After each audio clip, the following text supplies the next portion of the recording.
هايدي حضرتي الفطار؟ لا انا هفطر النهارده بره عشان نازله مع اصحابي. نعم وانا افطر اي حاجه. افطر اي حاجه.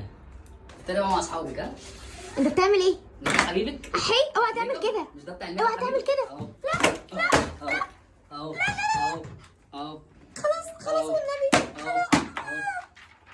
مش ده حبيبك؟ اهو كفايه كفايه. وعشان اطلع نفسي من الورطه دي وديتها عند تاتي. مين تاتي؟ ده مكان بحجم المول، يعني ممكن تقول عليه مول في كل حاجه تتخيلها بتحتاجها البنت، من الابره للصاروخ. ولما شافوني في المكان قالوا لي احنا هنعمل عروض لكل جمهوريه خالد فين، ونبدا باول واحد. براند كاتريس، وده اللي عاملين عليه خصم 50%. اما فلومار فعاملين عليه خصم 40%. ومش بس كده، اما بالنسبه لتوب فيس فعاملين عليه خصم 40%. مش بس كده، دول عندهم كل البراندات اللي تخيلوها وما تتخيلوهاش. اما باقي البراندات الاوريجينال عاملين عليها خصم 25%. واكتر حاجه مميزه عندهم كل حاجات شجلام الجديده، وكمان اجدد اختراعات من شجلام. حتى لاين شجلام الاحمر الجديد هتلاقيه موجود عندهم. وكل العروض اللي انت سمعتوها في الفيديو دي موجوده لحد يوم 31. مش بس كده، ده كل حاجات الهارد جيل الجديده والترندي هتلاقيها عندهم. ولو انت حابه تفتحي بيوتي سنتر ومش عارفه تجيبي حاجاتك منين فعليكي وعلى تاتي، عشان باختصار كده عندهم كل حاجات البيوتي سنتر. اما بقى لو انت عروسه وعايزه تدلعي نفسك فبرضه عليكي وعلى تاتي، عندهم كل حاجه تخص العروسه. ده غير ان اي حد عايز يبدا شغل بالجمله فعليك وعلى تاتي، واي براند صغير او كبير هتلاقيه في المكان ده. غير ان هم كمان عاملين براند باسمهم تاتي، والبراند ده حريم ورجالي، واي حد هيشتري من براند تاتي هياخد خصم 25%. ومش بس كده، هياخد كمان قطعه مجانا. ده غير ان انت لو لسه بتبدا وعايز تشتغل اونلاين او عندك صيدليه فتاتي بيدعمك وبيقف معاك. لسه اقول لكم ان هم عندهم كمان كل حاجات الميديكال مش بس التجميل. فباختصار كده هتدلع اخر دلع. وعنوانهم من دوران جيهان في خليل حماده اتجاه القطر، هتلاقي البركه ماركت هو قدامه على طول.